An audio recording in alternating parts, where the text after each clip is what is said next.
dal leen ak jàmm ci AGT News chaîne bi leen di jox xibaar yi wér te wóor abonné leen ngir dara bañ leen a raw.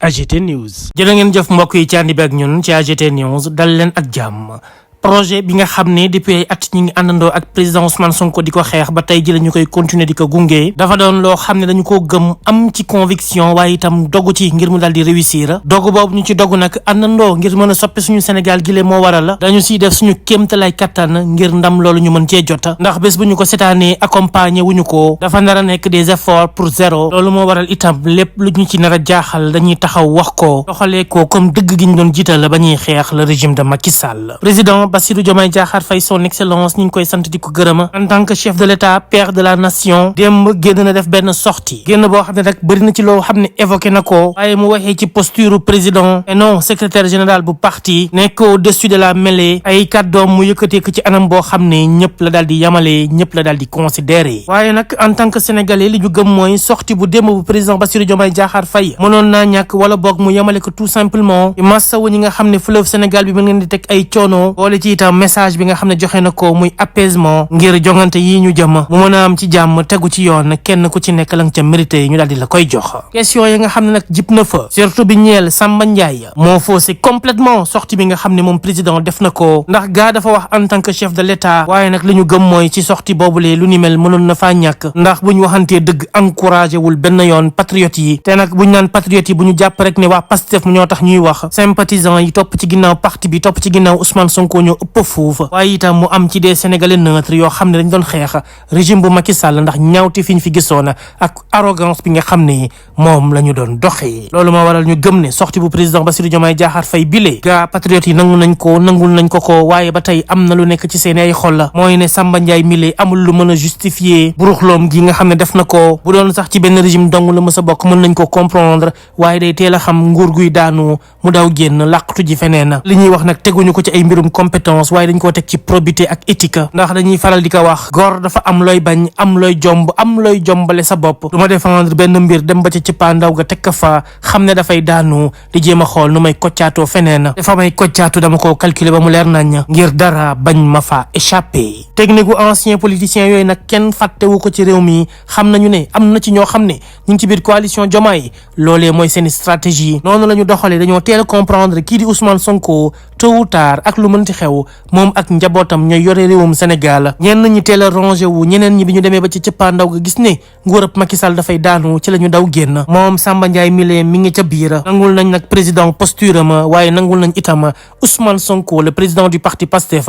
taxawaay bi nga xam ne am na ko te nag li nga xam ne xew na ci digganteem ak président Bassirou Diomaye Diakhar Faye gisuñu ci problème bu rëy bien vrai que ñoom ñaar bi ñu toogee ba tey ñi ngi doog a gis loo xam ne contradiction la ki wax jaar nii kii jaar na lee li koy expliquer nag mooy seeni posture bokkul kii président la moo njabootee ñëpp que le chef de parti la lu muy wax da ciy sóoraale ñi nga xam ne ñoom la njabootee mbirum Samba Ndiaye mi le nag dégg nañ bu baax a baax président Bassirou Diomaye Diakhar Faye la mu ca wax nangul nañu ko waaye nag teewul li ñu gëmoon démb la ñu gëm tey mooy ne Samba Ndiaye ci ñi doon xeexal démb ngir soppi réew mi ci la bokk te CV am lu mu riche gëm nañu ne ci biir Pastef am na ay cadre yoo xam ne postam boobule ñoo ko gën a mérité projet nag ña ngi cay àndal na doon ñoo xam ne dañ koo gëmoon laata dara di xew ba ñu jiwagu la am ci itam ñoo xam ne ci jamonoy mbay mi la ñu teew waaye nag lu ci mënti xew na doon ñoo xam ne seen loxo dafa set kenn mësu leen épinglé ci lenn même bu dee sax ñaari dërëm boole ci itam ñu doon ñoo xam ne seen waxi démb ak bërki démb da nga koy mën a méngaleeg bu tey waaye nag bu ñu waxantee dëgg réew mi daf ci bëri ay profiteurs ñoo xam ne ay ngandi politiciens la ña mburu mi nar a neexee nar a xoyomee dañu koy teel a xam orienté wu jëm foofulee Samba Ndiaye mi le ci la bokk moo waral ba tey sénégalais yi en particulier patriotes yi ba tey jëlee seeni xol neexul waaye dinañ fas yéene continuer gunge projet bi ndax lu ñu gëm la lu ñu xeex la du tey jii la ñuy bàyyi du tey jii la ñuy dellu ginnaaw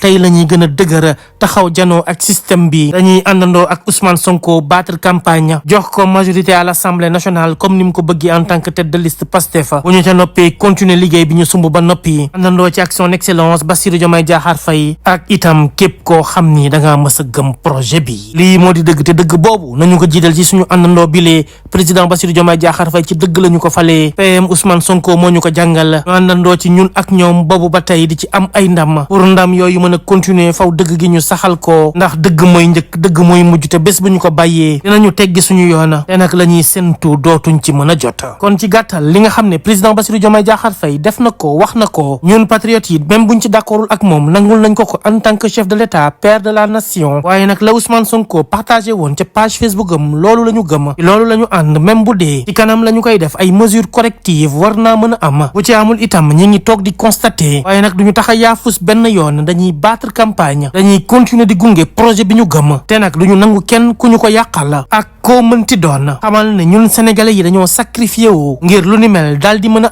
am na suñu ay doom suñuy mag suñuy rakk ak suñuy xarit yoo xam ne tey jilee ñi ngi barzaq li ko waral mooy xeex ngir projet bi am ci ñu ci tëdd kaso ñu ci jëlee ay gaañu ak ñoo xam ne seen àdduna mën nañ jàpp ne dañu ci dund ci boobu lépp xeex da koy impacté ba faw kon nag loolu yëpp du fi am xew fi ñun ñu fekkee ko gis ko dund ko ba noppi naan dañuy abandonné projet bi ñu gëm déedéet duñu ko mës a def dañuy àndandoo ak le PM Ousmane Sonko jàppale son excellence Bassirou Diomaye Diakhar Faye bien vrai que anduñu ak moom ci li mu def ak li mu wax ngir mën a relever suñu Sénégal yóbbu ko foo xam ne boo lëgee ñun ñëpp ñoo ciy mën a jëriñu ndax nag bu coow li jeexee ñëpp xam nañu ne muy PM muy président muy képp kuy patriote benn yéene la ñu am mooy Sénégal gu naat Sénégal gu soppeeku kon gars yi mbir maa ngi noonu nañuy waxante dëgg lu mu métti métti nañu koy def bu ñu ko teelee tàmbali tey dina gën a dëgëral suñu démocratie waaye itam dina tax képp ku ñuy jiite xam ne ñun sénégalais yi ànduñu ak yow si pur fanatisme déedéet dañuy xalaat ay xol la ñu yor bu ñu amee lu ñu neexul dañ koy exprimer te lépp dañ koy teg ci dëgg boole ci nag yar ak teggin respecter suñu ay institution jox cër suñu président de la république ndax amul benn njiit bu mat njuumte mënut a ñàkk waaye suñuy critique na nga ko déglu teewlu ko ngir bu ëllëgee lépp looy def te ne askan wi la tax a jukka nga mën ko defee ci anam boo xam ne ñoom duñ la ci mere kon gars yi vive le